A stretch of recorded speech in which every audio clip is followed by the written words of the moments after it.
اچھا اوکے, بہت ظلم کیا ہے. That's very sad. اسی سے جڑا ایک آپ نے کیونکہ آٹے کا ذکر کیا تو آپ پچھلے دنوں ہم نے دیکھا کہ وزیر اعلیٰ پنجاب اس معاملے میں کافی ایکٹیو رہیں کہ روٹی کی نان کی قیمت جو ہے وہ نیچے لائی جائے. روٹی کی قیمت انہوں نے کہا 16 روپے ہوگی. لوگوں کی شکایات آ گئیں کہ جی 16 روپے جہاں سے مل رہی ہے انہوں نے وہ وزن جو ہے وہ روٹی کا کم کر دیا ہے. تو ابھی میں دیکھ رہی تھی جب آپ لوگوں کی طرف سے شکایات آئیں کہ جب گندم کی ہم کاشت کر رہے تھے تو اس وقت جو ہے وہ کاشت کے وقت گندم جو ہے وہ آئی تھنک 5,000 سے 5,500 روپے تک فروخت ہو رہی تھی. تو تب تو روٹی کی قیمت فوراً اوپر چلی جاتی ہے, اور جب نیچے آتی ہے گندم کی قیمت تب بھی روٹی کی قیمت نیچے نہیں آتی. تو یہ والے جو سارے مافیاز بیٹھے ہوئے ہیں ان سے کیسے جان چھوٹے گی؟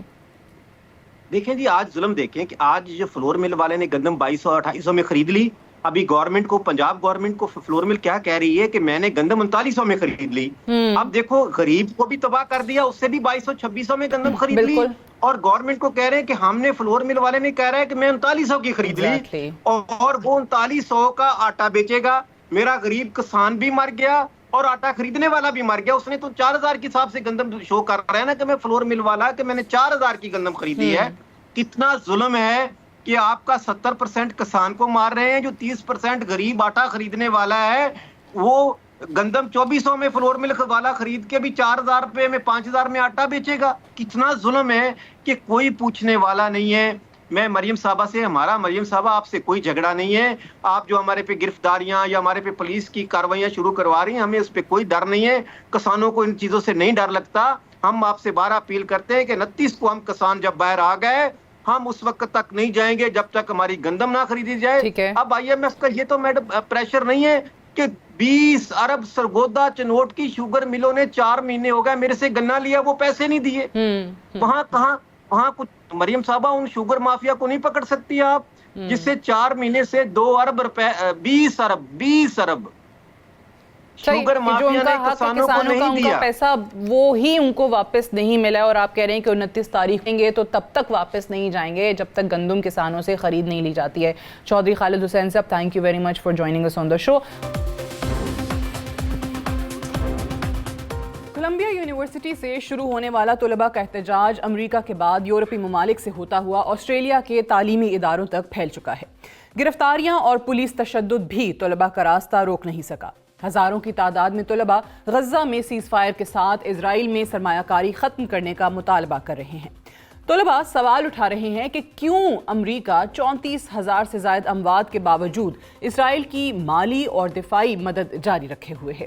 بہت ساری یونیورسٹیاں پہلے سے طے شدہ گریجویشن کی تقریبات منسوخ کرنے پر مجبور ہو چکی ہیں, جبکہ بہت ساری یونیورسٹیوں کی عمارتیں مکمل طور پر طلباء کے کنٹرول میں آ چکی ہیں.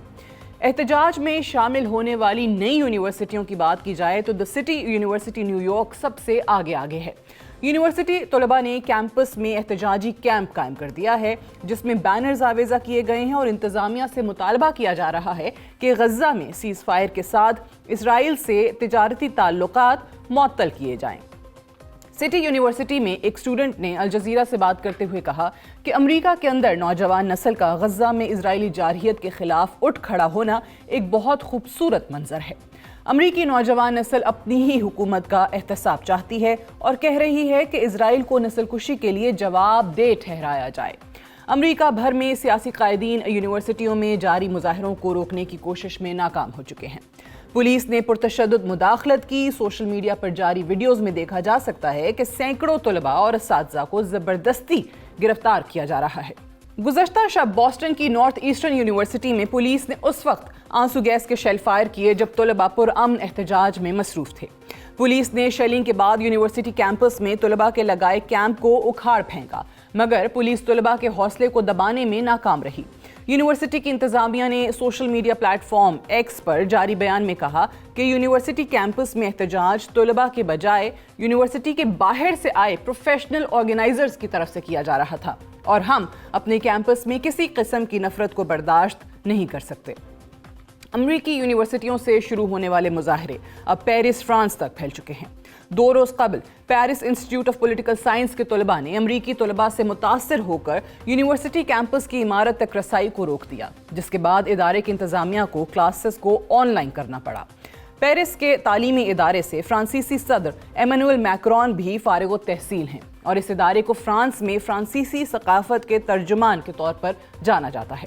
یونیورسٹی کے طلباء کی طرف سے پہلے بلڈنگ میں داخلی راستوں کو بلاک کیا گیا، پھر یونیورسٹی کی حدود میں فلسطینی جھنڈے آویزہ کرنے کے بعد غزہ میں اسرائیلی جارحیت کے خلاف نعرے لگاتے ہوئے سیز فائر کا مطالبہ کیا گیا۔ جمعے کی شام فلسطین اور اسرائیل کے حامیوں کا آمنا سامنا ہوا تو صورتحال مزید کشیدہ ہو گئی، جس کے بعد طلباء کے گروپوں کو منتشر کرنے کے لیے رائٹس پولیس کو طلب کرنا پڑا۔ فلسطین کی حمایت میں احتجاج کرنے والے طلباء کا سب سے اہم مطالبہ یونیورسٹی اور اسرائیلی حکومت کے درمیان کاروباری تعلقات کی تحقیقات کے ساتھ اسرائیلی جارحیت کی مذمت بھی شامل تھی۔ یورپ میں فرانس کو اسرائیل کے بڑے حامی کے طور پر دیکھا جاتا ہے۔ 7 اکتوبر کے حماس حملوں کے بعد فلسطین کی حمایت میں مظاہروں پر پابندی بھی عائد کی گئی تھی۔ اسرائیل کے بعد امریکہ اور پھر فرانس میں سب سے بڑی یہودی آبادی رہائش پذیر ہے۔ فرانس کے بعد اٹلی یورپ کا دوسرا اہم ملک ہے جہاں طلباء فلسطین کی حمایت اور اسرائیل کے خلاف آواز اٹھا رہے ہیں۔ اٹلی کی سیپینزا یونیورسٹی میں طلباء کی طرف سے نہ صرف احتجاجی کیمپ کا آغاز کیا گیا بلکہ 17 اور 18 اپریل کو بھوک ہڑتال بھی کی گئی۔ امریکہ کے بعد اسرائیل کے دوسرے بڑے حامی برطانیہ کی یونیورسٹیز میں بھی اسرائیل کے خلاف مظاہروں کا آغاز ہو چکا ہے۔ یونیورسٹی آف وارک اور یونیورسٹی آف لیسٹر نمایاں تعلیمی اداروں میں شامل ہیں جہاں اسرائیل کے ساتھ کاروباری تعلقات منسوخ کرنے کے لیے مطالبات زور پکڑ رہے ہیں۔ آسٹریلیا کی بات کی جائے تو یونیورسٹی آف سڈنی اور یونیورسٹی آف میلبرن میں طلباء کا احتجاج سب سے زیادہ نمایاں رہا۔ جمعرات کے روز یونیورسٹی آف میلبرن میں طلباء کی طرف سے احتجاجی کیمپ لگایا گیا۔ سڈنی ہیرلڈ کی رپورٹ کے مطابق یونیورسٹی آف سڈنی کی طلباء کی طرف سے اپنے ادارے سے مطالبہ کیا گیا کہ وہ اسرائیلی تعلیمی اداروں کے ساتھ اسرائیلی آرمز کمپنیز کے ساتھ تعلقات کو معطل کریں۔ گزشتہ 7 ماہ سے جاری نسل کشی میں اسرائیل کے سب سے نمایاں حامیوں کی بات کی جائے تو ان میں امریکہ، برطانیہ اور فرانس شامل ہیں۔ یہی وہ ممالک ہیں جو تمام عالمی فورمز پر اسرائیل کا دفاع کرتے ہوئے نظر آتے ہیں، مگر آج انہی ممالک میں طلباء کی سرپرستی میں ایک نئی تحریک کا آغاز ہو چکا ہے۔ طلباء ریاستی طاقت کی پرواہ کیے بغیر اپنی ہی حکومتوں کے لیے ایک چیلنج بن رہے ہیں، مگر افسوس آج مسلم امہ خاموش ہے۔ مسلم امہ کے تعلیمی ادارے بھی اپنے طلباء کو شعور دینے میں مکمل طور پر ناکام ہو چکے ہیں۔ آج 34,000 سے زائد شہادتیں بھی ہمارا ضمیر جگانے میں ناکام ہیں۔ اسی دعا کے ساتھ اس ایڈیٹوریل کا اختتام کرتے ہیں کہ یا اللہ فلسطینی عوام پر اپنا رحم فرما۔ آمین یا رب العالمین۔ That's all for tonight. Good night and اللہ حافظ۔